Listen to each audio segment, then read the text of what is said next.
sorry, there you are. I was like, I don't hear it. Hey, you look really clear. This is why I wanted to use this. Hey, oh, we're live already, by the way, because that's the way we roll now. Hey! So now that I've got this working, let's see, hold on just a second. So I can add a person easily, and that person will be Coleman when the time is right. Nice. How you doing? Sleepy. Don't be tired. I'll be fine once we, like, do the thing. You know what tired is? What is tired? I don't know. What is tired? Even bras suck. Do you have to wear one? I mean, it's considered polite to wear a bra. I've never liked them. We might not be able to use Google Hangouts. Oh, really? Because OBS doesn't appear to like Google Hangouts. What am I moving? Yeah, I was gonna say we haven't tested it out. No, we didn't. So it's fine. I mean, I can switch back. It's not like it's a deal breaker. But I think it's because OBS doesn't like to capture stuff that Chrome does. 'Cause it's a window capture. And it doesn't like it. I hate Skype so much. I know this will be so much better, but I don't know that this will work.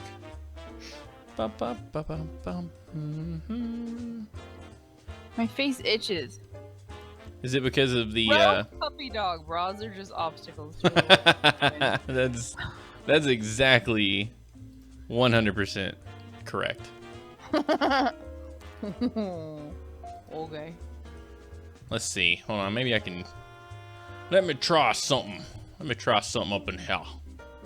Wonder if I do I treat it like a game capture, and I capture a specific window. I capture Google Hangouts video call, and I say okay. Probably not gonna work.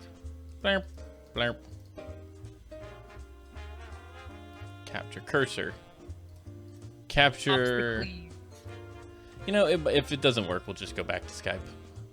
Obstacles. But it's really unfortunate. Can you actually see me on camera on that thing? Or no? I don't really know where it went.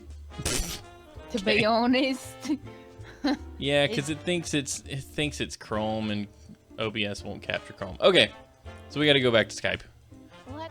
OBS is the biggest pile of shit on the planet. It's disappointing sometimes, but we're fine. We're fine. Let's go back to that. I'm gonna hang up on you and get on Skype, and you call me. Stupid Hangouts. Stupid Hangouts. Go back to this giant pile of dog turds. Burr, burr, burr, burr, burr. Burr, burr, burr. Oh, I probably have to call her.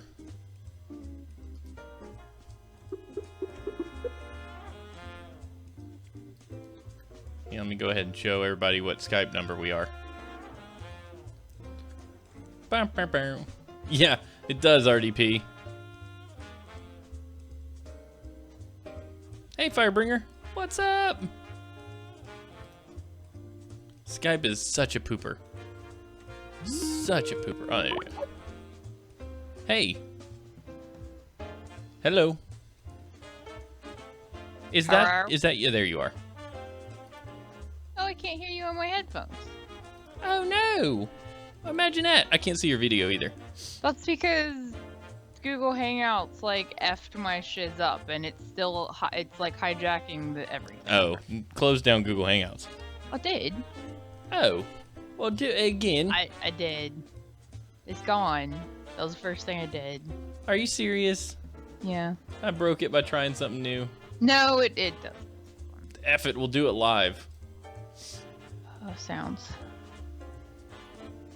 H&H is like minimum an hour, and about 45 minutes of that is us trying to figure out how to work it. Yeah. Anybody got any instructions for this thing? Nobody's mentioned the glorious bland background that I've built for us. It was supposed to be a lot prettier than it is. Hey, everybody who joined the chat, by the way. Man, there's a lot of you guys out there watching us jack this up. I mean, is it just turned all the way? No. Are you calling in? Are you calling in Tech Team 6? Alpha 6? Alpha Bravo? It's not technical bloopers. It's really my fault. I don't stress out over these things, though. So it doesn't really bother me. I make things go wrong every day. Oh, I hear him. Oh, by the way, I have a story about testicles today for you guys, so look forward to that. I popped in when he's talking about testicles. Now, why can't my camera connect? It can. I hear Jacob in the background. The pros have been brought in. We will salvage this. Hey, man, also, you guys need to know we're having Coleman Ranahan on the show. Well, we're going to have the disembodied voice of Coleman Ranahan because I don't have a window for him because I'm a bad host. I made it go away. Testicles! No, you didn't. It's right there. Oh. Where did that come from? I hate Windows. Windows is a flaming pile of bullshit. Windows is not a flaming pile of It's a bullshit. flaming pile of bullshit. It's It just hides shit. no, that's not true at all. Where did it hit it? Just say yes, Jacob. It's not. Just say yes. It is a flaming pile of BS. Tater's not back, actually. Tater's still out. We have reason to Hunting believe that he Hogzilla. has actually buried himself in a hole somewhere with some Jack Daniels, a shotgun, Oh, I can find everything. and a manifesto of some kind. Danke schön. You're awesome. Can you see you now? Can you see me now? No. No. That's because the camera's turned off. There you go. Oh, there you. okay. Hey, there you are. I love you. You're awesome. Thank you. He's like, let me go. I gotta go back to my business. Well, he's trying to, he brought his work laptop home so he could get some work done and not be bothered because he's got a metric crap ton of stuff to do. But because he dropped his last one, they haven't given him permission to, like, basically use this one, even though he's been using it for the last month. So he's trying to get information from his work laptop to the big computer so he could do some stuff. And he called and they're like, oh, we haven't unlocked that yet. And he's like, well, can you do it so I can do my job? Yeah, that's a 24-hour request. Oh, good lord. Tech So- people. Yeah, What a bunch of savages. hate Windows. They're such buttholes. Windows sucks a fuzzy anus hole. I don't know that that's very nice to say about Windows. Why does it just, like, randomly hide stuff? Whoa! Ah! Sorry, I'm trying to make you fit in this hole. Good luck. Here, I took my ears off. That'll make it easier. I think if I keep making the numbers go down, am I doing anything useful tonight? Like, at all? I'm not That's feeling... my entire life. Not feeling very useful. Everybody's like, what's Steven doing? There, that's good enough. I turned off the chroma keys. I'm experimenting. We're gonna do something different tonight. Oh, where's your green? It's right there.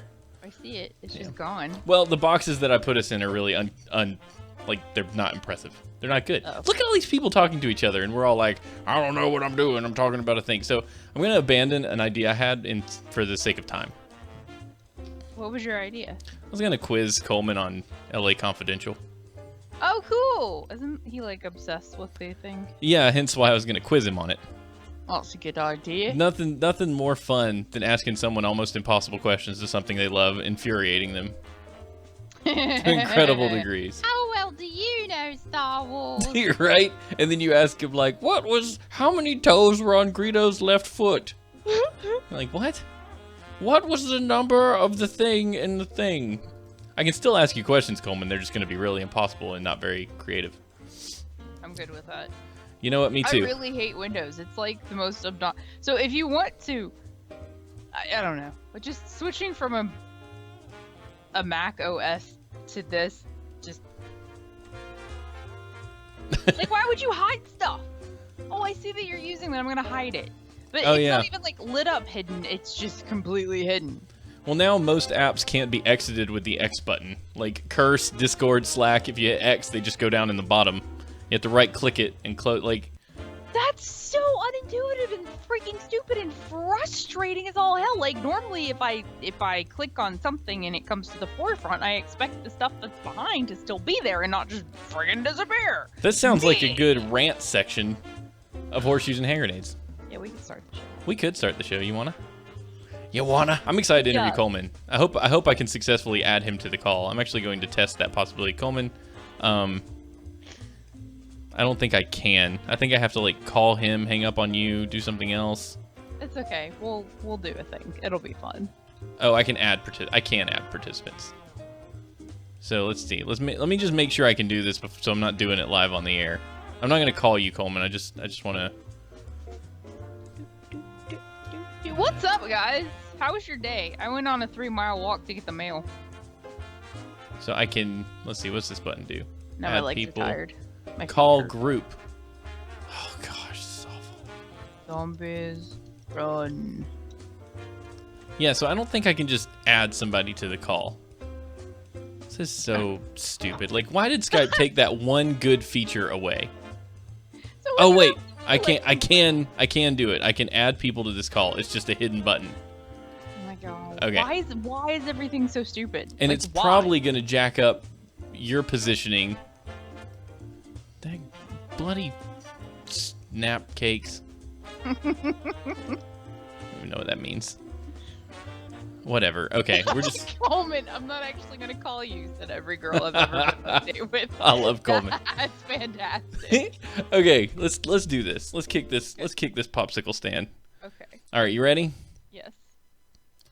Tonight on Horseshoes and Hand Grenades, we talk about some crazy news, but that's not what's important here. What's important here is that we're joined by independent filmmaker, writer, creator, director of the film Lost Signals, Coleman Bananahan. Yes, you always wanted to know what it was like to build a film on a very small budget. Well, Coleman's going to tell us all about how that journey went, and we hope you enjoy it on tonight's Horseshoes and Hand Grenades, episode 373 for January 12th, 2017.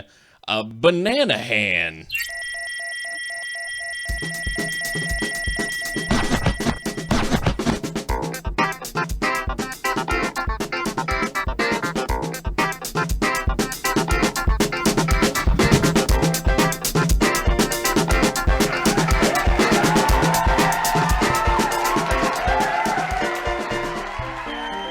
Hello, ladies and gentlemen. Welcome to another episode of Horseshoes and Hand Grenades, the show that brings to you the latest and greatest and odd and crazy news from all over the world. We bring to you that news as if it was some sort of airplane excrement just dropped out of the sky, like a cold rocket of doom headed straight to your house. We catch that thing, we bottle it up into some sort of magic elixir, and we sell it back to you for free, because that's what we do here.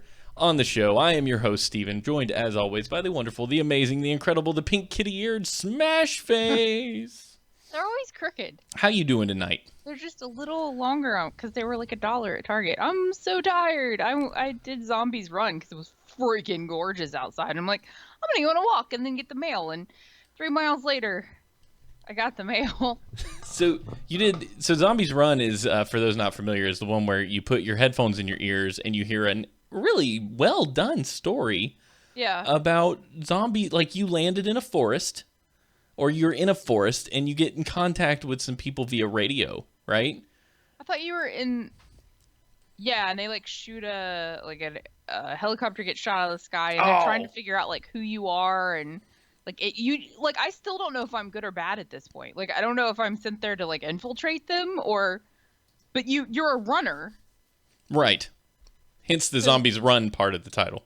Yeah, like you're runner 5, and I picked up some pants and a water bottle. Like you can build stuff to make it bigger, but you're at this base, and let's my next mission is there's a kid going into the red zone, and I'm like, that's so exciting. I want to do it more, but my legs are gonna fall off and my feet hurt. So yeah, so you have to eventually stop, even though you want to play more. Yes. And if you go slow, there's an opportunity for the zombies to catch you, and then they take your stuff. Yes, you can hear them. They're like, "Woo." The slower it gives you boost. It's really fun. I actually remember I ran. I think when I was running like a good little boy. You run like a donkey that's been kicked in the ass. Like you fly. I like to think that I run like a gazelle across the Serengeti. I kicked donkey ass. I'll tell you. I mean, just like I tried to run with Steven once. Yeah, I remember that. Well, you were running with flip-flops on like a dork. I have Vibrams on. You had your weird blue Birkenstocks on, and you're like, Those I'm gonna are go just for a as run. good. They're not running shoes. Those are not for running. I like to think though that running is like running shoes are like the person who says, "Well, I can't run because I don't have my Nikes." It's kind of like the person who says, "Well, I can't write because I don't have Scrivener." It's like, no, you can write. You just can't write with the same kind of software that you write with before. You can Shoes run. are important. They are Shoes important. Are super important. I was Like, trying to go there, but I knew you were going to jump in at some point and tell me how wrong I was. Well, it's not that you're wrong. It's just like, yeah, you could run, but you end up with back issues and shin splints, Yeah. and I don't understand how some people run in the shit they run, and I'm like, No. You're going... do you want to hurt yourself? Because that's how you hurt yourself. So we're all as the runners that we are, because we're all extreme distance Yeah, I'm like runners. so fit. Oh my god! Like I just protein it up, and then I like go for a run, and then like more protein. Yeah, I'm like, hold on, let me drink 15 raw eggs and go for a quick I mean, run. look at that, bro. That's just pure. I'm gonna right come there. back, eat some bacon and some sausage and some raw eggs and some vegetables and 3 steaks and an alpha protein mix, a shake and some sausage bean burrito magic and some protein oatmeal and some crushed salmon almonds and some butt paste, and I'm gonna go out there and I'm gonna exercise. I'm gonna exercise the demons. That's the way I do it. It's Anyway. not waterproof. You can't make me laugh. That's my method. Steven like goes out there and goes, now if my shoes pass each other for more than an eighth of a second or come within 3 feet of each other, my genitalia becomes lava. So he's like one of those, those like stride right things. He looks Yeah. like that. But it's On the gazelle. You can do it too. So speaking of like 6 genitalia, steps later, he's gone 1.5 miles. speaking of genitalia, Smash, I have some story time. Are you ready? Okay. So today, last night. Genitalia news. This is too much information for everybody, by the way. You started out with last night and then today, and then we're like, No, okay, so let's start with last night. That's where the story began. Actually, the story began several years ago, but the story really kicks off last night. So I have had a small skin tag. You know what skin tags are. This is all too much information. You can skip over it if you want. I've had a skin tag like down in my groin area. You know, not on the nuts, but just in the area. You know what I mean? In the nuddle region? In the nuddle region, I've had this skin tag. It's just been there. Benign, you know, like most skin tags, just chilling, and you're like, whatever. I don't want anybody to go touch that. There's no problem here. And so last night I noticed that things had gone wrong with this skin tag. Something had happened. It was not in a good way. Something had, all I can say is rupture, maybe? A skin tag rupture? The doctor couldn't even define what was going on with this particular skin tag. Did it tear? That's my thought, is that it somehow tore and like it was inside out or something. Something. What? No, your skin tag is not a freaking popple, Steven. What? Something went wrong. Anyway, okay, so I have Stephanie look at it because she's my wife and she checks things out. Like, it's sort of like when I had epididymitis that one time and my nut had that lump on it. And I was like, what is going on? And she's like, I don't know what's going on there. You should probably go to the doctor. So this morning I decide I'm going to call the doctor and see if I can get an appointment. I go in there. Doc, I think I've got some sort of ruptured skin tag or something. And they look at me and go, okay. That's not a thing, but that's okay. not a thing. That's not a thing. And they look at me and they're like, so what's going on with it? I said, well, it's painful. It's kind of like an open wound, kind of like a scratch. Like I'm at a level 1 of pain, you know, just irritated. She's like, so it's just irritated? I said, well, yeah, and it doesn't look right. It looks wrong. And she was like, okay, how long has it been there? I said, well, I've had it for years and not really worried about it. But now, as of last night, things have taken a turn. You know, things aren't the same way they were. And she says, okay, well, do you want me to cut it off? Yes, I guess. Yeah, I want you to cut it. It doesn't look right. It needs to be not where it is anymore, because unless you can put it back together, it needs to leave, right? So she says, okay, we can cut this thing off. Like, okay, awesome. And she couldn't explain what was going on with it either. And it's also awesome, by the way, that I have female doctors checking out my nuts all the time. That's the thing is bothering me the most, is that I'm like, hey, there's all sorts of women that have touched or looked at my balls in the past several years. And you're at the doctor's office, so like this, it's not my normal doctor either because she wasn't available. So it's like, you have to look at this, and I don't even know who you are. Like, welcome to my crotch land. And they couldn't tell you what was wrong with it? No, they just said something. She referred to it as a lesion. And I was like, okay, whatever, lesions. That's totally fine. So they take me back to the operating room where I sit there and I realize that this doctor has never performed an operation in this particular operating room because I'm watching her pull out basically everything in the cabinets. There's the liquid that she's going to use to numb it. There's the thing. There's some gauze. There's like 15 pairs of scissors. There's a lot going on, and she goes and finds some help because she didn't know how to use the cautery gun. Oh, good. The what part where they sear your flesh? Yeah, the part where they burn you. It's like a small lightsaber on a stick. It's awesome. God. So I'm all sitting here the whole time just going, I'm about to have to pull my pants down and show somebody my nuts so they can operate on me for a minute. And it's not on my nuts. Cool your jets. When did you do this? This morning. Still, it's So Jacob was like, is Steven okay? I'm like, I guess. Why do you ask? And he's like, I just felt like maybe he wasn't okay today. Well, he knows. Jacob, you've got some weird ESP going on. Yeah, you've got some. So the best part about this whole situation was the cautery gun. So they numb you, and they take the blade to the thing and they get it off of there. And I didn't feel a thing. She's like, you feel that? I said, no, I don't think so. I didn't feel anything. She said, good. And then I feel people wiping blood away. That's normal. Skin tag cut off is a thing. This is all gross, by the way, if you're not catching on. But then she takes this cautery gun. It's like a little stick, like a soldering iron for skin. I was gonna say it's like a little lightsaber. And she'd just been taught how to use it like minutes before. Oh shit. She goes, okay, and I hear a beep, and I hear a beep. And I hear a beep, and she's just kind of sitting there, like not really doing anything. I hear a beep, and then I hear a beep, and I was like, she goes, oh, there it goes. That's how it works. Oh my dear God! What? Why was she using that? She has to cauterize the wound. She has to. Why did somebody else do it? I'm not sure. You got to learn somewhere. So I was like, Did that make you like? I feel like your balls would have crawled back up into you in fright.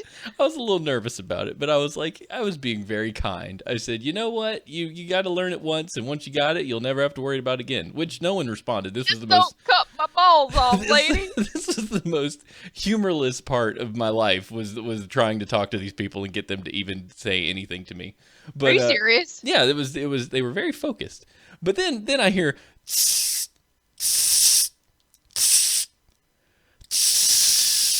Do you feel that? Making bacon? Do you feel that? No. Yep, it probably smells a little. I'm like, how many times are you gonna burn me, you crazy woman?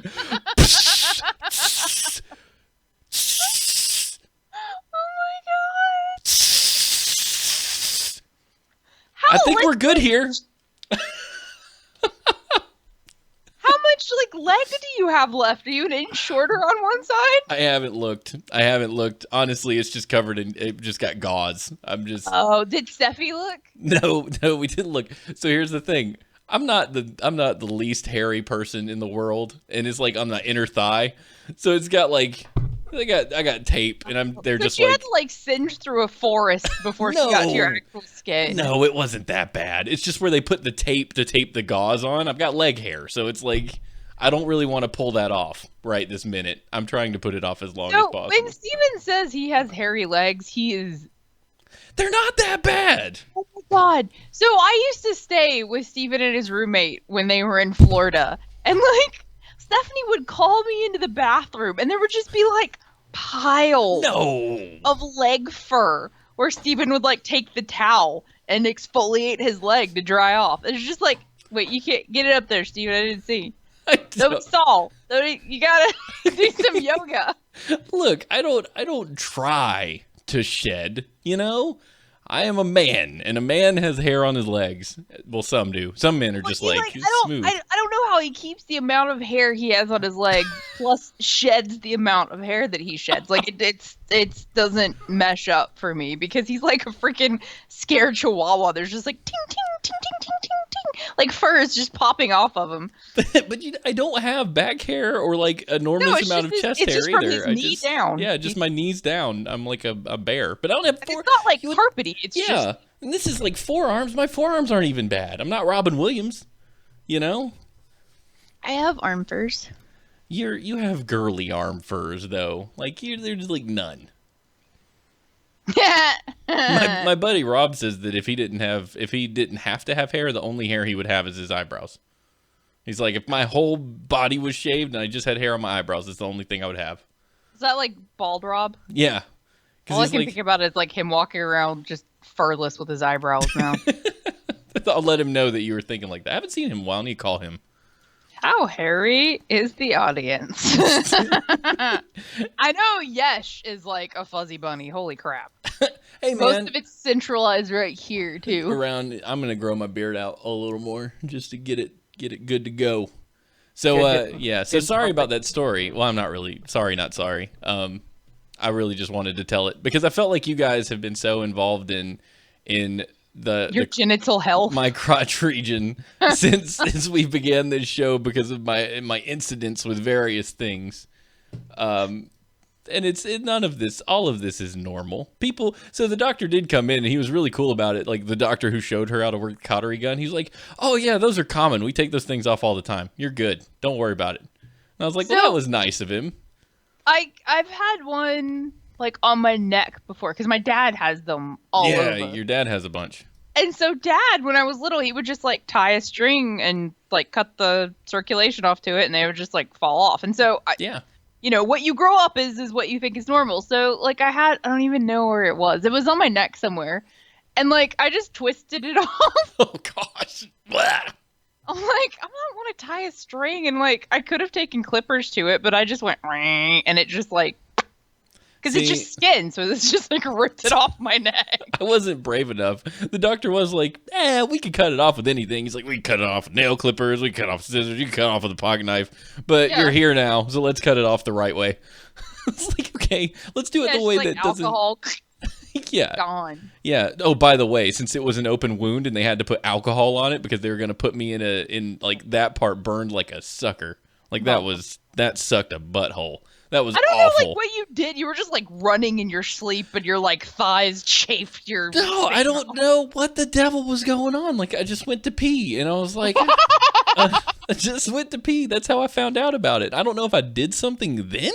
Or if it, like, something went wrong, I can't tell you. But they did send it off to pathology. Apparently, it needs to be studied. So, I'm like, okay, whatever. I don't care. But you know what is more fun than testicles, Smashley? Factoids? Factoids! That's right. Wait, did we actually, like, start the show? We did. We did start the show, I think, right? I was like, are we going? I've been recording. Kitty Cat is here. Oh, Rogue Kitty Cat is here? No way. That's the second half of Rogue Puppy Dog. I feel like I have to call her RCK because we call him RDP. I'm going to do it. RCK! The U.S. has the 10th largest oil reserve in the world. Venezuela has the largest with 298.35 billion barrels compared to the U.S. 33 billion barrels. Well, we got to put a stop to that.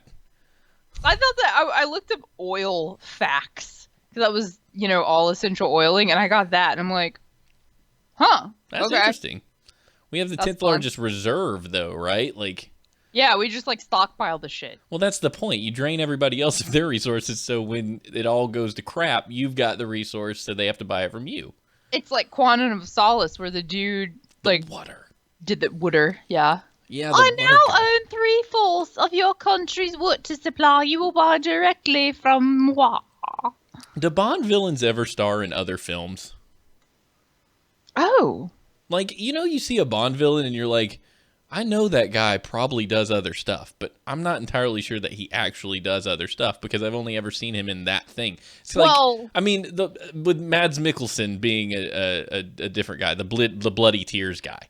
You remember Bloody Tears guy? He does everything. He's in all kinds of stuff. He was Hannibal on the TV series, and he was in Doctor Strange. I didn't get to see that yet. Oh, Doctor Strange was so good. Okay, so Coleman, being the movie aficionado he is, says the guy in Quantum was in Diving Bell and the Butterfly. I just watched that the other day because Jacob had never seen it, and I'm like, this will be the second time I've seen it, and it's just as shitty. Yeah, I've never actually seen it. It won Oscars, right? It won rewards. Quantum of Solace?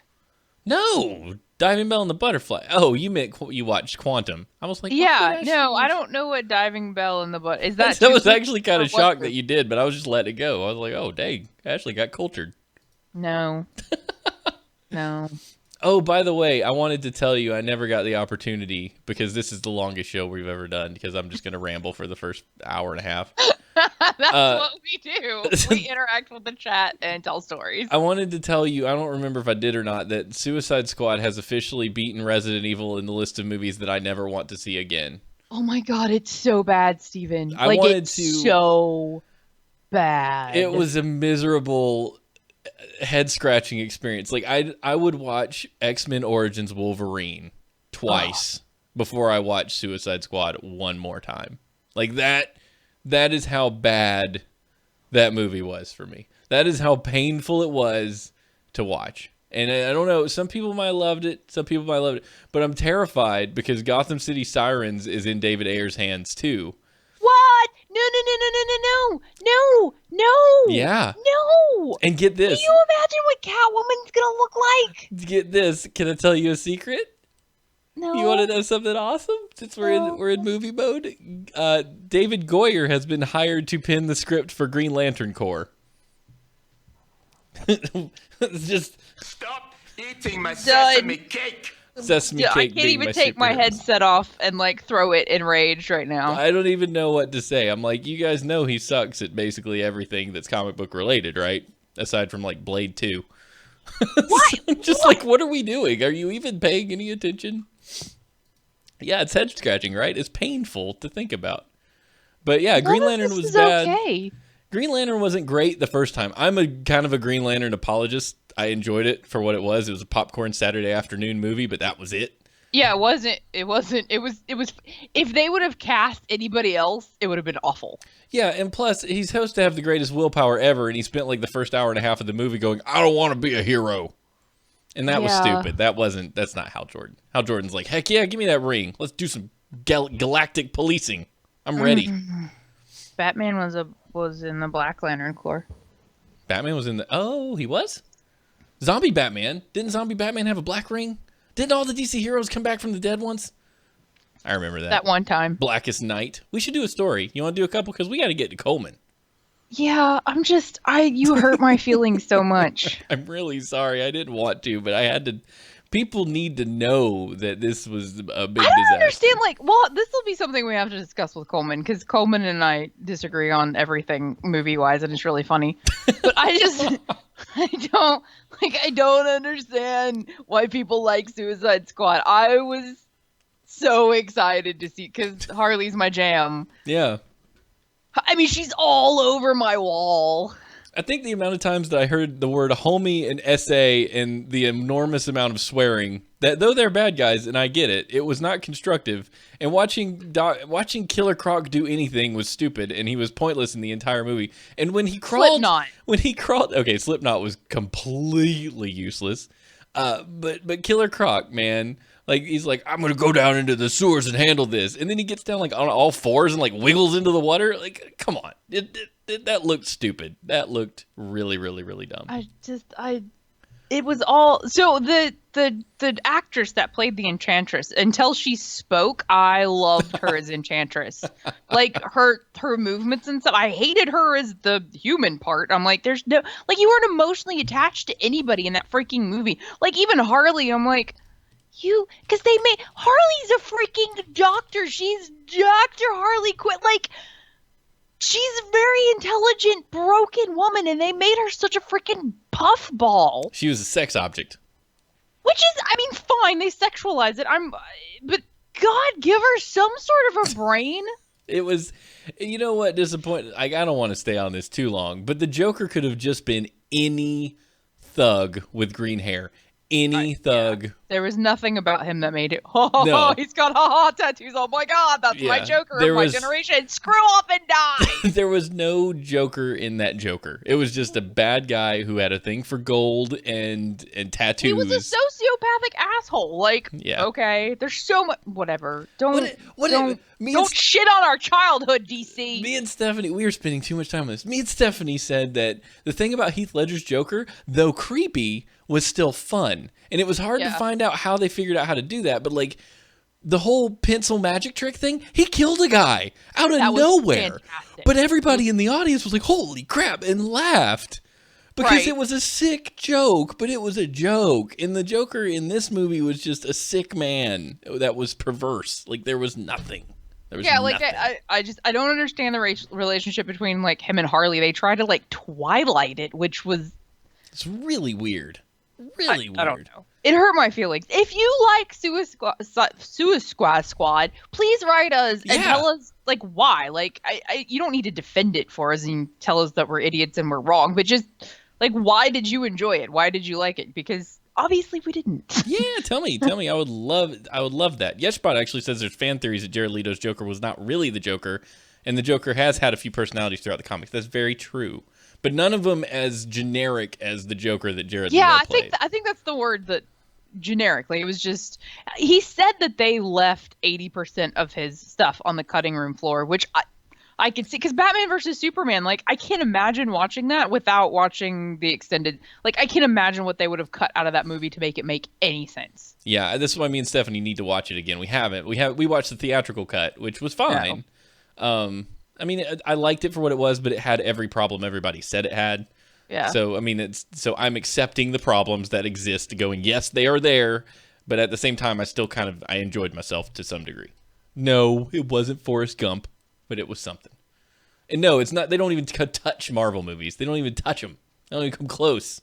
Marvel's got a formula. They repeat it over and over and over, and we let them do it, and it's because it works, and it's awesome. And see, what I don't understand is they've got to realize that, I mean, we'll keep going because we're just hoping, but it's not like nobody's going to go watch it twice. No. Unless you're 12 and you don't understand what. Well, it's not like you pay, like when you were 12, did you pay attention to the movie theater? Did I pay it? Yeah, I'm a movie person, man. Yeah, okay, never mind. I went to see Independence Day 6 times. No, I didn't. I talked. Okay, there we go. Oh, well, that what has changed since you were 12 and when you're 30-something. I hate you. You talk during the movies all the time. You've always talked during the movies. I forgot what it's like to go see movies with you. Hey, did you know that Rogue Kitty Cat is now following us, and so is Silver Millsy? Thank you guys for the follow. I have Millsy on my Snapchat. Thank you and guys as a friend on my Dungeon Boss. That's awesome. We love you guys. And hey, Dungeon Boss is back, baby. Dungeon Boss is back. Dun, dun, dun. Okay, let's do a story. I want to do a story. You keep talking.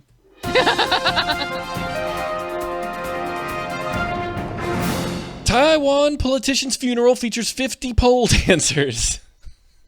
It's awesome. I thought this was America's president. I'm sorry. A Taiwanese funeral featuring 50 pole dancers has become the talk of the Chinese internet this week. The Chinese internet, like, is different than the I guess it is. It is. It's significantly different. Significantly different.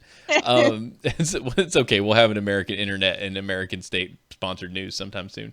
Videos of the funeral procession, which took place on Tuesday, have been circulating online, showing skimpily clad women gyrating on top of jeeps in the southern city of Chaya. See, that's messed up. Like, if you're gonna gyrate on top of something, don't gyrate on top of a jeep. Yeah, don't mess with the jeep, man. The funeral was for local politician Tung Sang, who died last month from an unspecified illness at the age of 76. I really wanted to say probably a stripper. Shang Tsung. Shang Tsung. Your soul is mine. His family said they wanted to honor Mr. Tung, who loved having a lively, fun time. The procession, featuring the convoy of colorful jeeps blasting loud music, brought traffic to a standstill in the city center. It also had a drumming troupe, a marching band, performers dressed as deities, and giant puppets. He told us he wanted this. Strippers and giant puppets. That's my kind of party, man. If I have a funeral, you make sure something similar to this happens, minus the strippers. Like, Stephanie would be so pissed off at me if I had strippers at your funeral. I don't even know what you would like. Just make a cake with Superman on top or something. I don't even know.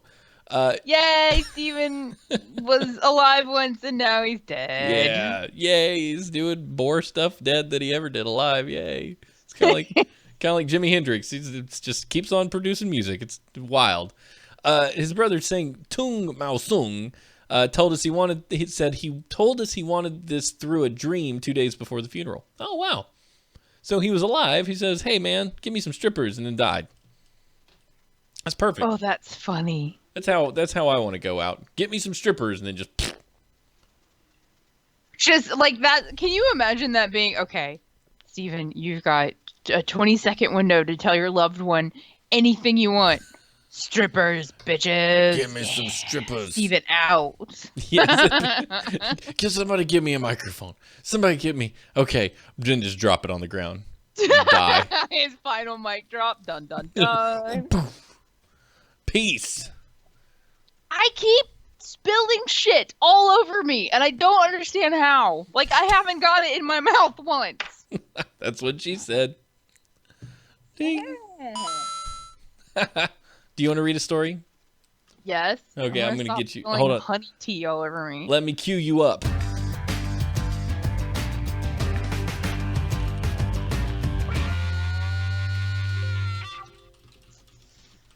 Ooh, Louisiana man texts deputy about meth delivery. That's awesome. Ugh. Of all the people to text by mistake, it had to be Johnny Law. Was the sheriff's name really Johnny Law? It's in caps, so I'm just from now on the sheriff of Louisiana is Johnny Law. The sheriff of Louisiana, the state sheriff. Yes. It's like we're in Nebraska One in 1840. singular sheriff. God, could somebody go get the marshal? All right, but Dodge City's a long way away. I don't care. Do it. I know how things work, said an adult Ashley. A man in Louisiana was making his final arrangements for a crystal meth deal, but he mistakenly messaged a sheriff's deputy about the delivery. The Assumption Parish deputies seemed to take it in stride, texting back, okay, before he mobilized the narcotics division. That's awesome. Yeah, so Louisiana, they don't have counties, they have parishes. Yes, I just didn't know there was like an Assumption Parish, because that I would end up calling it, hey, you want to go to Consumption for the weekend? Let's go to. Is there a Consumption and Assumption? Funny enough, Consumption is a dry county. Wow. Sure enough, the suspect, 39-year-old Dwayne Herbert. That's where. Dwayne. Dwayne Herbert of Pierre Part. I can't.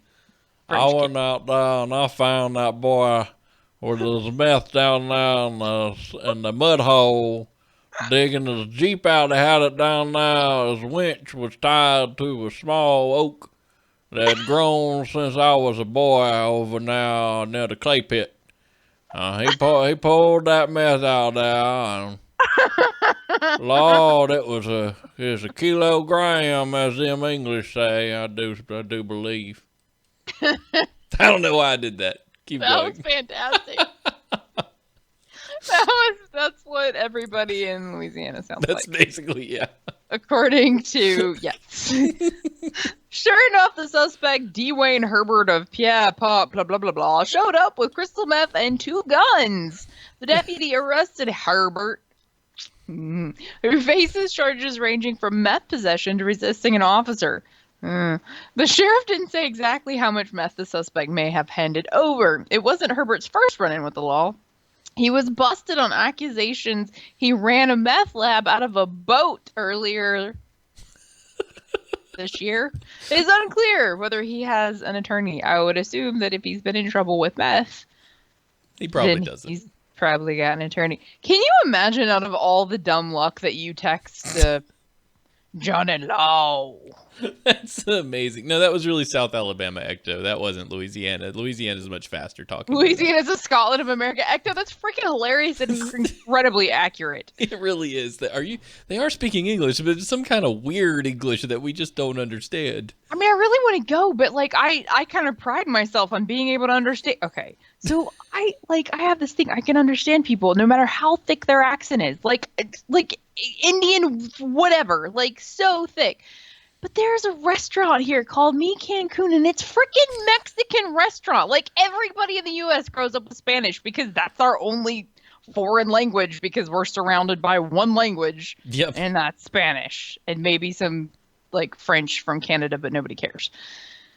And I can't understand a damn thing. Like, I can't do it. And they screw with me. It's like your dad.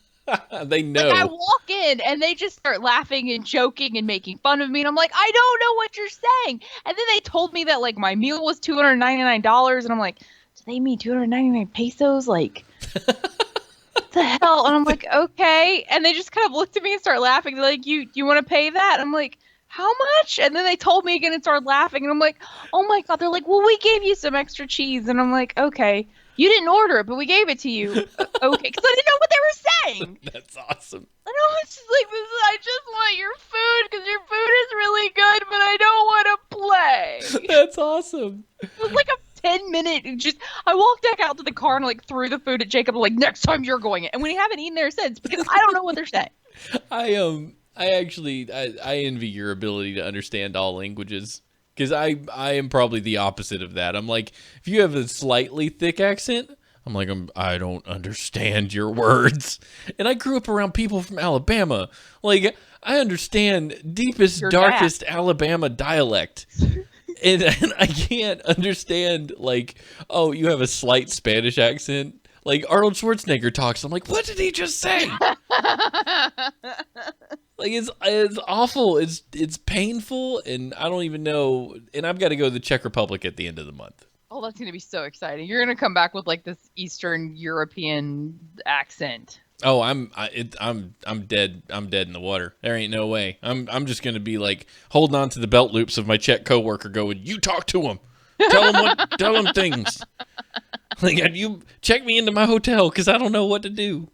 It's like, I want to order French fries, but I don't know what they're called. All I know is that somebody said there's a good steak place, and I'm like, okay, steak sounds good. Let's do steak. You're just like gonna walk in and go, moo, but cooked. When my boss went to Beijing, he's like, I took a lot of snacks. I took an enormous amount of snacks. Hey, Frosted Box is following. Thank you, Frosted Box, for the follow. Yay! Thank you for follows. And now it's time. Let's hope Coleman Ranahan is ready because we are going to try to get him on this call. We're going to see if we can get some Coleman Ranahan business up in here.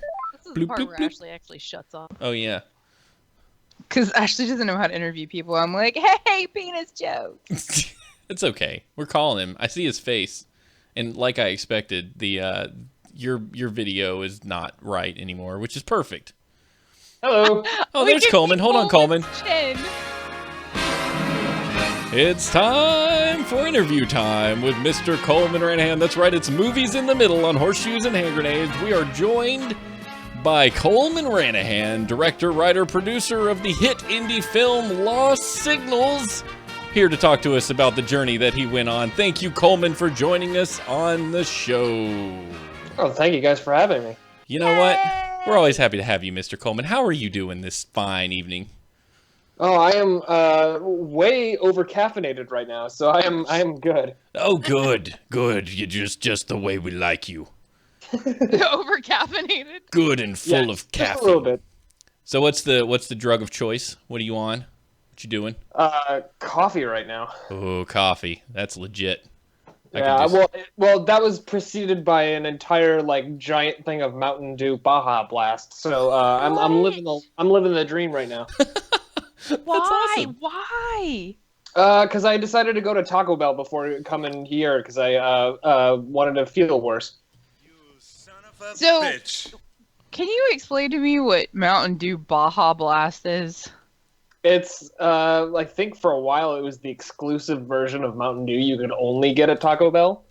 and then it just stuck for some reason, and I guess they've just had it ever since. At some point, you could buy it in the store, but I don't know if you can do that right now. So I mean, does it taste like guacamole? I don't think so. They put guacamole and a Mountain Dew together. They're like, this will be delicious. Well, I mean, Yeah. it's just they've got that smushed chicken thing, right? At Taco Bell now, like we give you meat inside the meat with like a tomato on top. Oh, I think it's a fried chicken shell or something. Yes. Oh. That It's makes me want. because they put KFCs and Taco Bells together now, so they're just like, hey, we ought to just combine forces for real and make mixed foods. Oh my god. Yeah, it's a Voltron robot of badness. That's awesome. It's just like, our powers combined, chicken taco. That's awesome. I like the what is it the Doritos taco. I haven't had that one yet. Oh my Don't god, eat it's so good! I eat Taco Bell once a year for Valentine's Day. That's when I eat Taco Bell, and I got the Dorito taco, and I ate it in like a bite. That's I live within walking distance of a Taco Bell, and this is dangerous information. that's a bad thing. All I can think is that Ashley eats Taco Bell on Valentine's Day, as if like crapping your pants is what you want to be doing on Valentine's night. Hey baby, I had Taco Bell. I smell like fried grade sea Let's meat. and I light a have- candle. Oh my god! So Coleman, we're not here to talk about fast food tacos. I don't think so, unless that's what you're into. Listen, I could fill an hour with terrible fast food. I imagine you could, as could anyone who's had to live on like $3 meals for any period of time. But yeah. So you're here because you wrote and directed a little indie film known as Lost Signals. I did? Well, according to the IMDb, it looks like you did. Oh, hey. You did. What do you know? The internet says that you did do this, so we're gonna go ahead and just accuse you of it and see how well you do in this interview. So this was what was this? 2013 that you set off on this journey? Yeah, well, I started writing it early 2012, and then our last day of filming was like the very start of 2013. Oh wow! So it was 2012, and you wrote it in 2012, and got it all kicked off. So you turned that around quick. Damn. Yeah. So far, you are one of the few Kickstarters / Indiegogos that I have assisted in funding that has actually come through and given me a product. Oh wow. Yeah, so you can take that with like and just go, man, I'm so much better than the other 3 projects that Steven has funded. Wow, that's fascinating. Yeah, one of them's actually a movie similar to I think I funded it before you started yours, and I'm like, I already got Coleman's movie back and a commentary track. So Wow. like, where you at, professional movie maker? So Yeah, that's a thing that's the kickstarting community, I guess, has a problem of sometimes. you never get a product out of Kickstarter, but you could try. You always have to fund the ones that are already funded and just hope for the best. I got Yeah. ears. Yeah. Oh, were those Kickstarted years? Yeah, they started out as a Kickstarter thing. I mean, they're a pile of shit for anything other than looking cute and listening. That's awesome. No, Coleman. So okay, 2012. You sit down, you write this movie about. So give the audience who hasn't watched or heard of Lost Signals, which I'm going to say they all should watch and hear of it. So I'm glad you're here. What's the synopsis? Like, what's the deal? What's the movie about? So basically, to give you like the basic logline or whatever, it's with only 2 days' notice, up-and-coming filmmaker Mike tells his 2 best friends that he's moving from Chicago to Los Angeles and must deal with the fallout that comes after on New Year's Eve.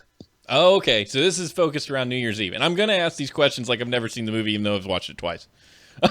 Which is it's a fantastic movie, and when I watched it, I kind of picked up a little bit of like a Clerks vibe. Like I feel like it had that very talky, we're gonna talk our way through all these problems and all this emotion and all these jokes. And to me, I think it worked. And I mean, was that an inspiration for it, or am I just reading into it a little bit? Sorry, what was the first part of that you said? I ramble a lot when I ask questions, No. Coleman. Keep up. I mean, my Yeah, no worries. goodness. Get some Mountain Dew out of your ears. So I couldn't help but compare it a bit to Clerks in the dialogue heavy like relationship deal, and I was wondering if that was an inspiration or if it was just kind of how it happened. Yeah, it was one of those things. I mean, it like that between that, any Aaron Sorkin project or like Joss Whedon, very very heavy on the talking, very quippy and back and forth, and my background being like coming from theater first, that's also a huge influence. So that a lot of that stuff was it all kind of blended together to help create that. Yeah. Because I was picking up on that, and I was wondering, like, with the way it was shot, it seemed like, I mean, you had only a few locations, and I was wondering if that was written because this being your first indie film, you're trying to Kickstarter it. You have limited funds. Were you writing this movie trying to make it as small as possible so that you could do what you wanted to do in the budget that you had, or did you write it and then just go, okay, I need X amount of dollars and X amount of locations to make it work? No, it was exactly the way it was filmed was exactly how I had it basically on the script. It was very few locations, basically one location almost per act, and just stretch it from there. That's fantastic. How did this start out? If I can interrupt. No, please. Did you sit down and go, I want to write a movie, or was it like a class project, or did you just start scribbling and go, holy shit, this could be a movie?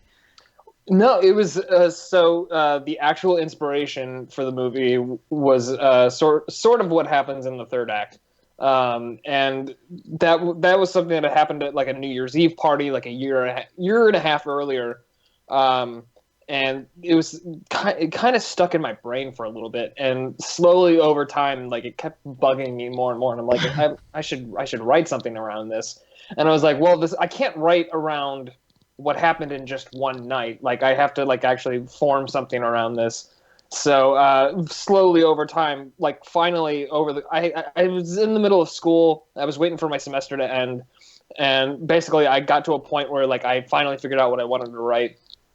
And when my spring semester ended, I had 2 weeks where I had nothing to do until I had a film gig lined up later on. But I didn't have anything before that, so I had 2 free weeks to do absolutely nothing. And I just sat down, and for like 12 hours a day, I was writing until I had a rough draft. Holy crap, that's awesome. So how much time did you actually put into like writing it and editing it and rewriting it, and how much did the story change over the course of that? I'm always interested in that process of writing. Editing. Bleh. Yeah. So like I said, the rough draft was about a 2-week thing.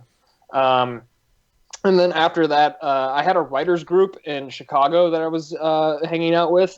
So I would workshop that over the course of up until we were shooting, basically. And so it was. I wrote it in May of the first draft in May of 2012, and then over the course of the next few months, up until we were shooting, I was literally writing, rewriting, and workshopping it.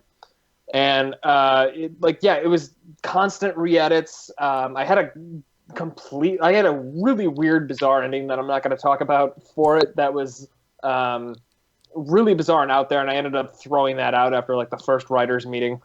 And going with something a little more conventional, and I kept rewriting it, and I even had a huge rewrite right before we actually started filming. I actually took an entire character out, but right before we started filming, actually. Holy shit!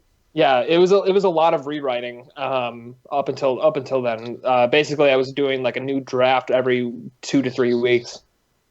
That's all. Like that to me, like as someone who's finished like 2 things in his entire life that writing, like the fact that you got anything that was workable is like really impressive to me, because I'm just like, I have a buddy that actually wrote something finished and then made a movie of it. That's incredible. And it was freaking awesome. Yeah, and it was really, really good. So like one of the things I really loved about the movie is it kind of felt like it went in full circle almost, and I was wondering about it too with you, because it also seems like it might be a little autobiographical in some ways, because I mean you picked up from Chicago and went to LA, right?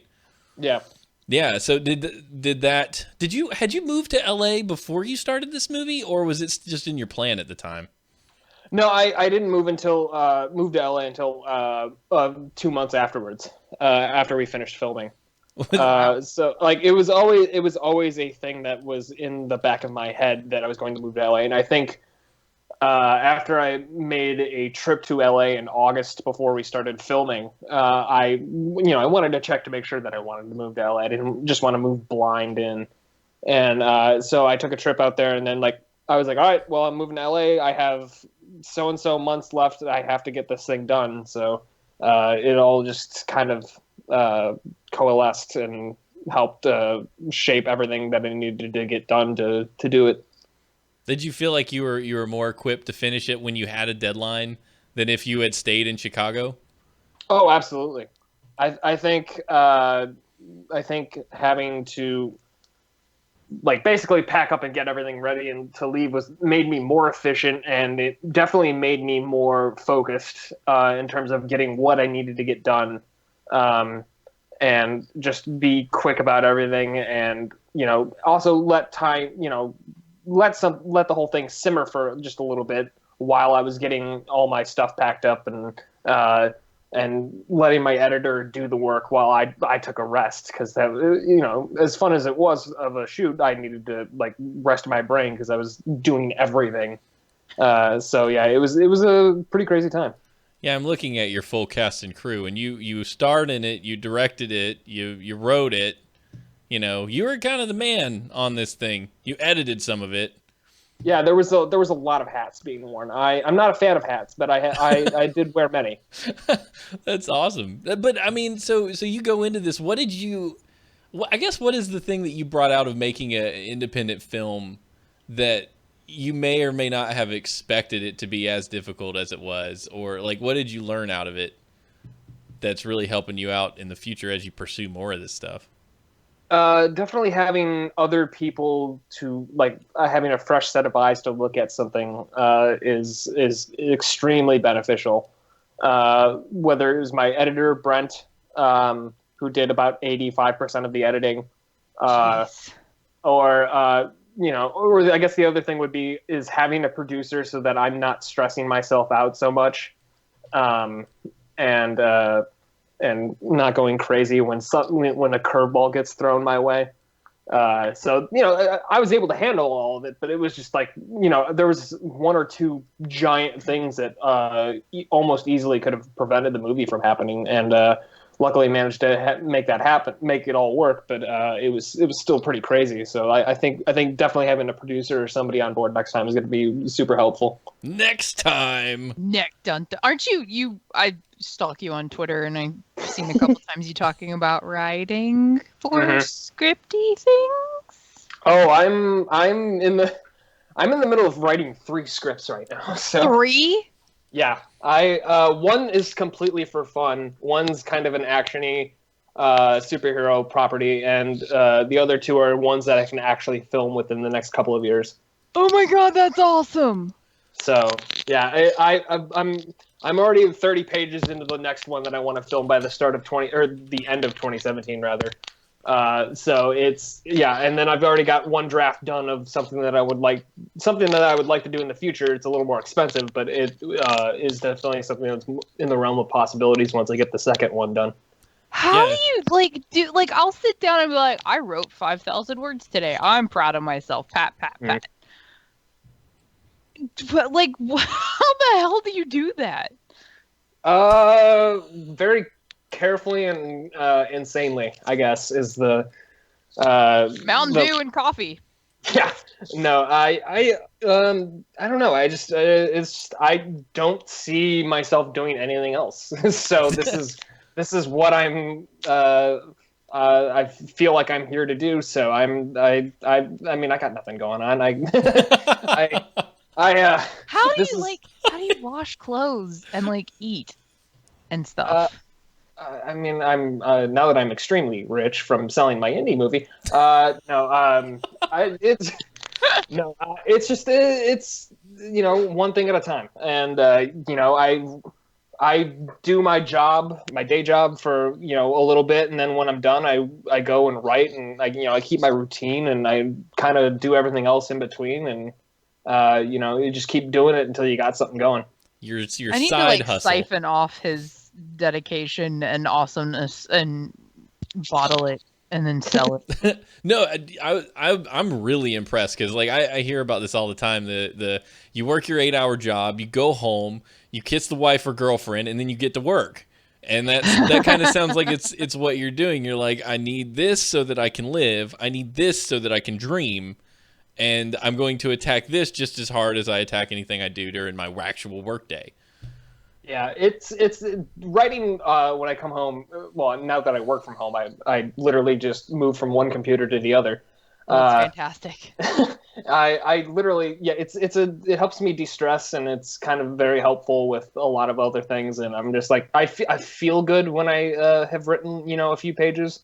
So like it's a multitude. It does a multitude of things for me. So I really enjoy writing. Whether or not it's good writing is another question. But as my creative writing teacher used to say, there's no such thing as bad writing. So just keep writing. How do you overcome the blank page syndrome? Like when you sit down and you're like, okay, I'm going to write something. Like what's your tactic for going, okay, I've got a blank page. Holy crap, words.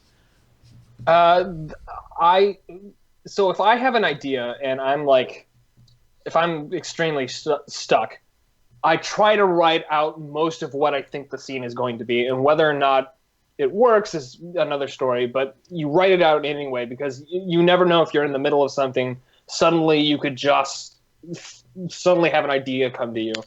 And, you could write 5 words and be like, well, that's all I got for the scene or something. And like, okay, fine. But then, maybe you walk away from that for 5 minutes, and all of a sudden, while you're in the middle of pouring your next Mountain Dew, the idea can just come to you.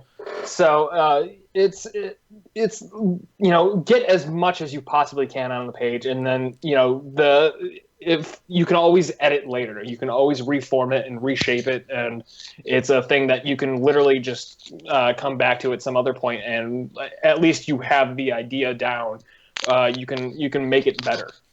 You say you can go back and edit it, but in my experience, once those words hit the page, I may have etched them in stone, because I go back and I look and I'm like, So if I need to move that sentence, then this has to change, then that has to change, then the whole thing crumbles. And I throw my hands up in exhausted failure and just go back to my room and play video games. I do that sometimes too. There are a couple of things I've gone back and gone, what the hell did I write? So I'll go back and re-edit them. Like that's why I really like getting a draft of something done and then like putting it away for a little bit and then coming back to it, because then I can at least look at it and be like, all right, well, I got to take this, and this out, and it's up until the point, for me, up until the point I'm actually shooting it, you can always keep re-editing and writing something else into it possibly. So, sometimes you might have regrets and be like, oh, I wish I could have written this into there. But, if it's not being, if you haven't sold it online yet or started actually shooting, you can still mess around with it. So. Yeah, exactly. Yeah, and there's plenty of instances where writers were on set while things are being shot and rewrites were happening, before the scene because the dialogue didn't sound right. Yeah. And that's which about your writing, man, I think your dialogue is probably the most impressive thing about the whole movie, because sometimes it's hard to make dialogue sound natural, and you pull it off like it doesn't sound like they were words written on the page, and your actors need a lot of credit for that too. Because Kent and Devin are amazing in this movie. So yeah, they carried the whole thing. They were both really fantastic. Like everybody you got in this movie was great. Like, and I love the little side story with your sister. I say your sister, but I guess I mean Bruce's sister.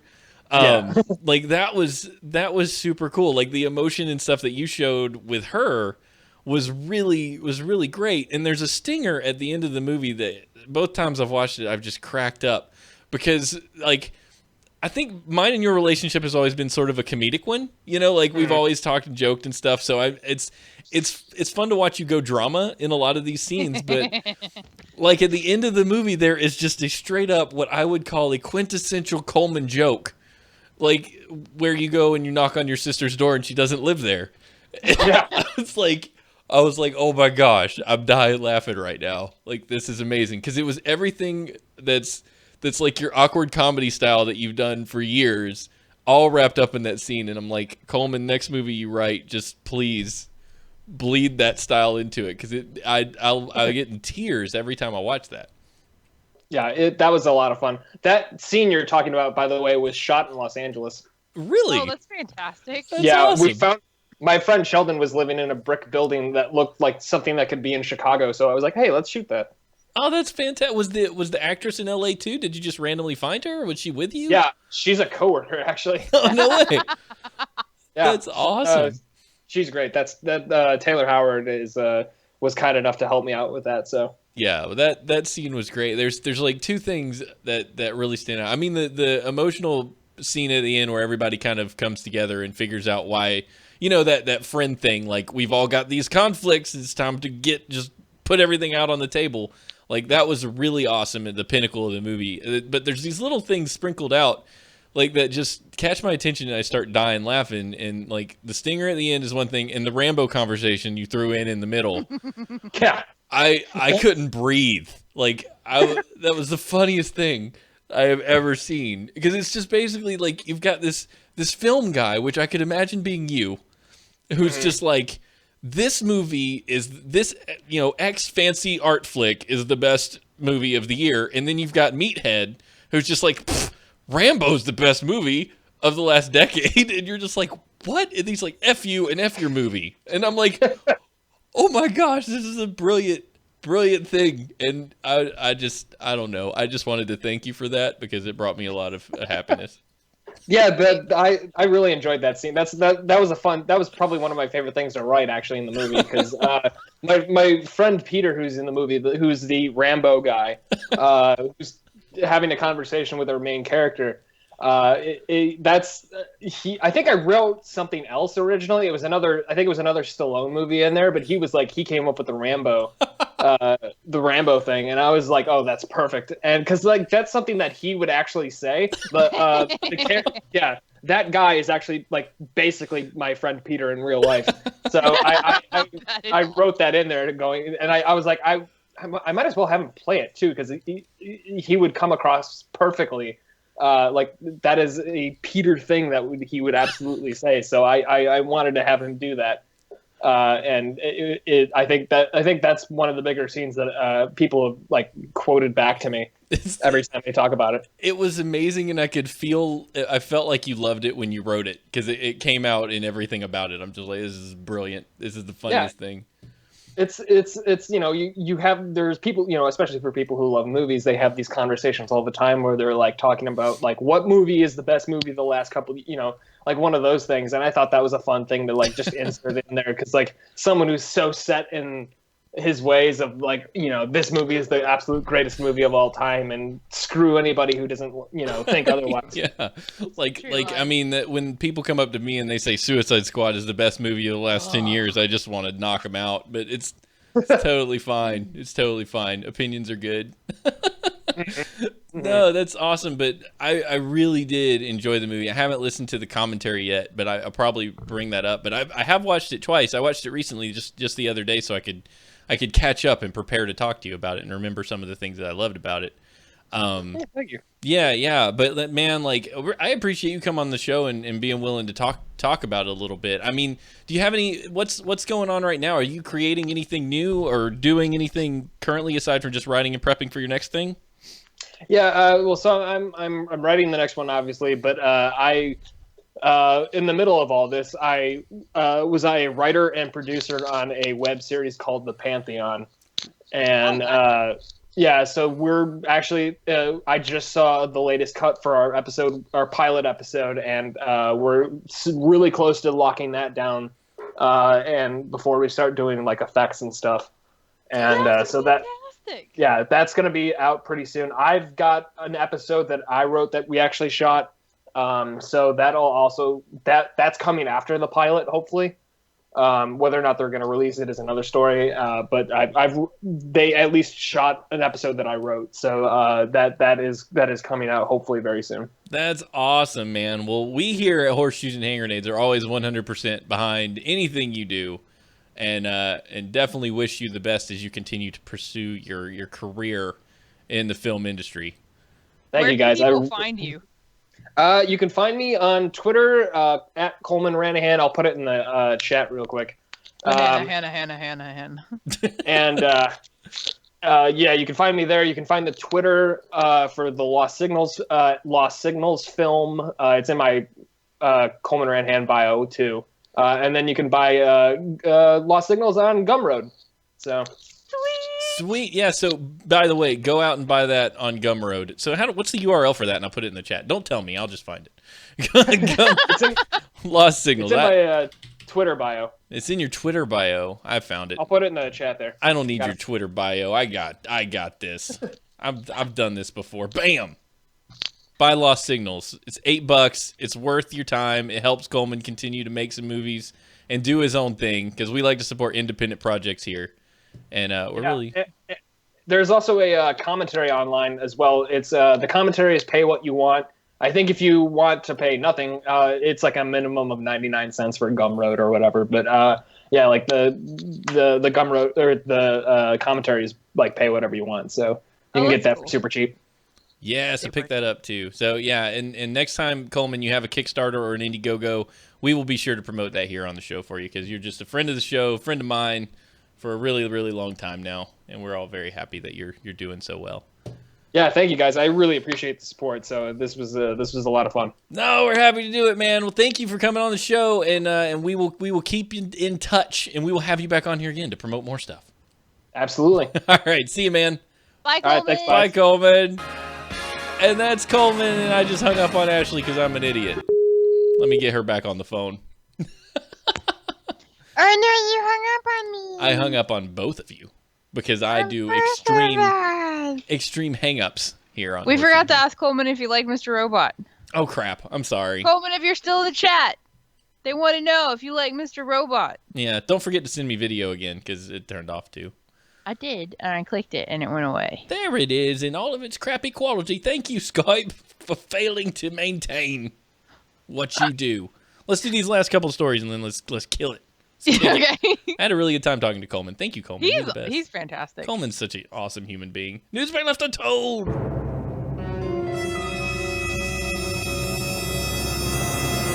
Man opens fire on wife after grilled cheese sandwich bite. What? Like the grilled cheese sandwich bit her, and then he shot at the sandwich, but accidentally hit her. Winged That's the way her? I'm interpreting it. The sandwich grew eyes and teeth and was like, ah. A Baltimore man shot at his wife following an alleged argument over a grilled cheese sandwich. Suspect Daniel Brian Blackwell, all bad people have 3 names, 55, barricaded himself in his house during a 3-hour standoff with police. The suspect's wife told first arriving officers her husband had shot at her through the basement floor after he became angry when she took a bite out of his grilled cheese sandwich. She said the first shot was fired as she was in the kitchen making dinner. At that point, she went down to the basement to check on her husband, found him surrounded by guns and ammunition, and went back upstairs. That makes it sound like the guns and ammunition were like pointed at him, like he's surrounded. Blackwell briefly came upstairs, but retreated to the basement again. Soon after, the wife heard 3 more gunshots, the projectiles of which came through the kitchen floor near where she was standing. She and 3 teenagers fled the house and met waiting police officers. The standoff ended when the suspect stepped out on the porch, allowing officers to use pepper spray balls to subdue the suspect and bring him into custody. Mr. Blackwell is not legally allowed to own guns because of prior assault convictions. He's been charged with attempted first and second degree murder, first and second degree assault, reckless endangerment, and various firearms violations. If you were going to shoot someone over a grilled cheese sandwich, I don't know what to do about you. So, what? So say Jacob was downstairs in the basement and I heard a gunshot and I went downstairs and there wasn't a very reasonable explanation for why the bleeding hell there was a gunshot. Homie's not going to go back up to the kitchen. No. Yeah, why was he just shooting the gun in the basement? Maybe he was and loading why it? was she okay with that? Yeah, like I go down there, honey, you okay? Yeah, I'm fine. Just shot my gun. Okay, I'm gonna go back up here and keep making how sandwiches. How did he know she ate her grilled cheese? There's so many missing details in this story. We've got to get on the case. The hell? Why would they not tell us all the things we need to know? And then, like, he came back upstairs and went back downstairs again. What? Okay. Good? How about you tell us why she thought it was okay that he was down there going pew, pew, pew, pew, pew? All I'm getting out of this is that there are things called pepper spray balls. That's my takeaway. It's like all I can think about is like bat bolas, but with pepper spray on the other end. They're like Pepper balls. Pepper balls. That sounds like a really porny, like, superhero. That's my porn name, Pepper Balls. Pepper balls. Go down and see Pepper Ball. That does sound like an Iron Man porn parody. Yeah. No, there's no more information. It's just shot, went downstairs. He came upstairs, went back downstairs. Then she got shot at, and then she's like, "Oh, suddenly this isn't okay." What? Suddenly it's become suspicious. Suddenly it's not okay anymore. That's so weird. I got nowhere else to go with this. No. WTL. It's like a South Park remake, but with a Latino chef. Oh my god. Now you can do yoga with goats in Oregon. Yoga goats? What? Maybe they're people that have transformed into goats who were once yoga masters. They're like werewolf. Do you love yoga but find that it lacks a certain something? Or do you love goats but feel like when you hang out with them you're both kind of bored?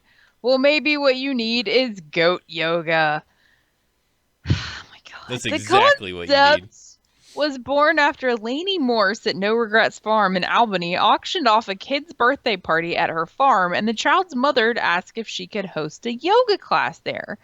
Morse's 6 goats joined the class, and it was a huge success. Okay, this makes a little more sense than someone going, yoga plus goats equals money.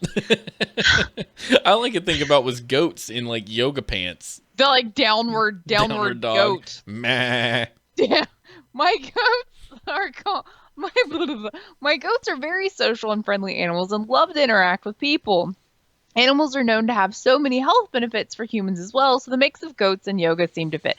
Have you ever seen goat shit? They just like shit little pellets everywhere. They're like rabbits or deer. Yeah, they're big horny rabbits and not like horny, but horny. not. And everybody on the radio has no idea what I just did. I made horns on my head. They're not horny. They're horny. Yeah. It's two different. Two different there times. are, of course, a couple problems with goat yoga. The goats like to make themselves comfortable on yoga mats. I think we both know what could potentially happen that's bad. Poop, or pee. And luckily, it's just in little pellets. Oh, she's talking about horny goat yoga is what Jamal JB says. That's so much better. The popularity of exercising with hoofed creatures has only grown. More so, the class has a wait list of 600 people. And said the list is now up to over 900. It's over 9,000! Why? Why? I don't know. Like, I could see, like, bunnies or something. I don't know, like cats. Animorphs, but with yoga. That's a second Animorphs reference that I've heard today. And I used to be obsessed with that book series. Ectomaster puts on Barry White. Dude, Ecto is the cleverest son of a Ecto is ever. a funny son of a gun. Love that guy. By the way, if you're not following Ectomaster on Twitch, you should be. He is an Overwatch king. Do the thing. His leg is Overwatch on it. I thought that was awesome. Oh yeah, it does because he's got a fake leg. Mm-hmm. My mom was like, "Did that story you tell about him wrestling alligators actually happen?" Because she missed the part where I had started it as like a sarcastic made up story and just kind of tuned in as she was hearing this story about this heroic attempt to wrestle an alligator. Because she actually called, like when my mom hears something on the show that she's really curious about, she calls. And she called me like, she'll either call me in the morning, like it's always a random time. It's always like, and she'll go, "That thing you talked about on the show, did that, what?" Or she'll go, "Ha ha ha ha." She'll start by laughing. And she'll be like, "I just couldn't believe what y'all did with the blah, blah, blah." Like, my mom is my favorite critic that we have. Now she can laugh at See, technically, we're innocent bystanders since we no longer get the notes and they're given to us by Jacob. So if it's penisy or horny goatee, it's no longer our fault. It's not our fault. We're just reading Yes. the news. We aren't finding it. Yes. Yeah, and also like I had a thought and it went away. Oh, thank you, Jacob. By the way, for all of your hard work in gathering all this news. Jacob is the unsung hero of Horseshoes and Hand Grenades Yes. because without him, we wouldn't have it. I would have to do work. Yeah, and we don't want Ashley to have to do work. No. That's not my good notes for weren't as anybody. good. They were very penisy. You know what you guys could do for us that would make us really happy? Buy lost signals. No, well, yes, buy Lost Signals. I mean, it's $8. That's like a meal somewhere. Like, just buy it and watch it because it's great. Go to Taco Bell and go home and watch Lost Signals. That too, yeah. Do that. Do the Coleman. We call that the Coleman special. You go buy your Taco Bell and your Baja Mountain Dew, and you go home and you watch Lost Signals. Go to tiny.cc/2dorkstv and subscribe to our YouTube channel. Yay. That would be awesome because we are trying to get it so we can actually have a real custom YouTube channel, and you can't have that till you've got 100 subscribers. So it would be great if you could help us reach that 100 subscriber mark, and that's where we're archiving all of our stuff that we do on Twitch. So that's the Adventures of Steven, that's the Dungeon Boss streams, that's Horseshoes and Hand Grenades, any random stuff we do, the WoW stuff we do, it's all going to YouTube. So you can watch it later if you want. If you I want to just realized relive- there's a quadruple billion videos. That's awesome. Oh, we have tons. We have absolute tons. Hey, thanks for the subscription, Jay Varhall. He done hooked us up. He clicked the button already. Nice. Yeah, we have tons of videos. The entire 12-hour charity stream is on YouTube. If you want to relive that whole thing, you can. Like, go do it. Good luck. Yeah, so spend your 12 hours watching that charity stream go through, and it was great. Like, I mean, we had a lot of fun with that, so might be worth rewatching. But that would really mean a lot to us. If you never want to tip us or anything, like, the best you can do is tell people about our show and subscribe on the YouTube channel and follow us on Twitch. That is the best ever. And hey, Coleman's following us on Twitch now too. Thank you, Coleman. Yay! Thank you for the follow. Appreciate it. Good. All right, you guys. We are over time by a lot, but we had a great time, and I hope you did too. We're gonna be back next Thursday, like at the normal time. And Ashley, did you get our special guest for next Thursday? Yes. Oh, he's coming? Yeah, he's good to go. Sweet. We're gonna have another interview, and it's gonna be fan-freaking-tastic next Thursday. Askren from Exploding Dice Yes. is going to be joining with us, and because he's got his hand in, I don't know how he does what he does. Like, he does everything, and he has a day job too, a very tiring day job. So we're going to be chit chatting with him. And so if you're interested in D&D or art or storytelling or pretty much anything that's even remotely geeky, come hang out. Askren's a cool dude. He's the DM for their Jade Regent streams on Sunday nights, where you will find Ashley role-playing a character, likely a wizard, That can't hit shit. that can't hit anything. Freedom in a Cup, whoever you are, just subscribed on our YouTube channel. Names don't cross Twitch to YouTube sometimes, but thank you, Freedom in a Cup, for your YouTube Yay, subscription. Dunka! That's awesome. So yeah, so Askren's great, so he'll be on next week. So that'll be a lot of fun. And between now and then, Sunday night, watch Jade Regent with Ashley and a couple other knuckleheads as they bumble their way through an awesome campaign.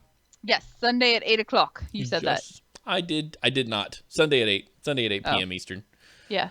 But in the meantime, just send your questions, comments, feedback, and hate mail to hnhshow@gmail.com. Call us and leave us a voicemail on Skype, even though we hate it. At HNH Live, we love to hear your voice, and we'll play it on the air. Download our show on iTunes or Stitcher or Google Play or wherever. Follow us on Twitter. I'm Steve HNH. Ashley is at Fate Kills, P-H-A-T-E, Kills.